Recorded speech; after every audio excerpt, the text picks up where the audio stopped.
Good evening, I'm Rick Minnotte. And I'm Tom Earley. On behalf of our entire percussion family, we'd like to welcome all of you to our 14th season of Evening of Percussion. Tonight's concert is the fourth in a series of 5 concerts we've been performing all week. And with all of the rehearsal we've put in and time to this concert, we're very happy to perform this concert more than once. Also, it gives our students an opportunity to experience firsthand what a professional musician would endure in a rigorous concert schedule. We give a special welcome to those of you that are attending your very first percussion ensemble concert. It's always interesting to talk with somebody after they've heard their first concert and hear them describe the experience. And it's usually very different than what they anticipated. I think most people come to one of these concerts figuring you're going to hear drums all night long, and they pack the earplugs in their back pocket just for that occurrence.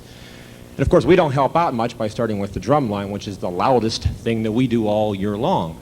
But as you can see from looking at the stage, we will be using some pieces of equipment that aren't just drums as the concert goes along. Speaking of the stage, if you've attended any of our previous concerts, you might notice that the stage might look, I'll say a little less organized this year. But there's for good reason. We have a lot of equipment set up right in the center for the performances that we're going to be doing next. We also have most of our equipment probably tucked off in the back wings of each side of the stage. One of the big differences between a percussion ensemble concert and really any other kind of concert you might attend, be it band or orchestra or whatever, is that we do have to use different pieces of equipment for every single song. A band concert, for example, really the only thing that happens between one song and the next is the musician reaches up, turns a piece of paper over to the next one, and the conductor walks back out and off you go. We're going to have to move all this stuff back and around all night long. In past years, we've been fortunate enough to be able to design one setup of equipment that would work for more or less every single song with only minor alterations between songs.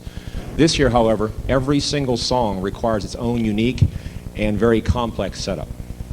We spent a lot of time rehearsing our music this year for the concert, but we also spent a lot of time rehearsing our movements between each song. We hope that you will enjoy our concert and bear with us with the moves. Thank you, Tom.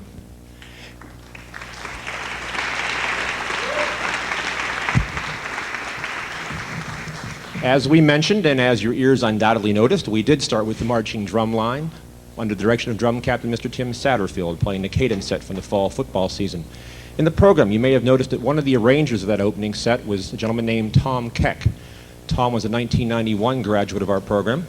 He attended the University of Illinois, where he received his bachelor's degree in music education, I guess, a couple years ago. Just this past week, he received his master's degree in music education from the University of Iowa, where he's been teaching as a graduate assistant and teaching the University of Iowa drumline, and also in working in their percussion ensemble program.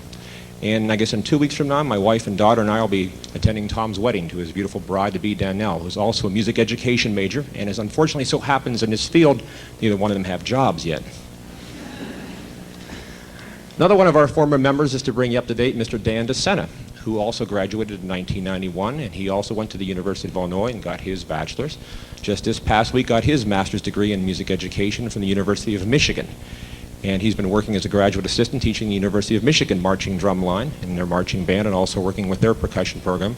He'll be returning to Ann Arbor next fall, beginning to work on his doctorate, Dr. Dan DeSena, in music education. So we're very proud of all of them. Speaking of our former members, I'd like to introduce you now to our future members, the Junior High School Percussion Ensemble. The 11 folks that are going to perform for you next on our program are members of the absolute largest incoming freshman class that we've ever had. On the back of your programs tonight, you may have noticed the pictures of the seniors that we have graduating this year. There's 6 of them, and that's been a fairly typical number for us through the years. I think the previous high was 11. This year's incoming freshman class totals 15. It's a nice problem, but it is a problem, and the staff is looking forward to the challenge of what to do with all those people as we go along. Not only is this class very large, it's very talented, and we're kind of bragging on this group, I guess. The song they're playing tonight, Tom O'Connor's Whole Tone Fantasy, is a piece we've actually performed 3 times in our previous 13 seasons of Evening of Percussion. But always, in the past history, it's been performed by the high school percussion ensemble.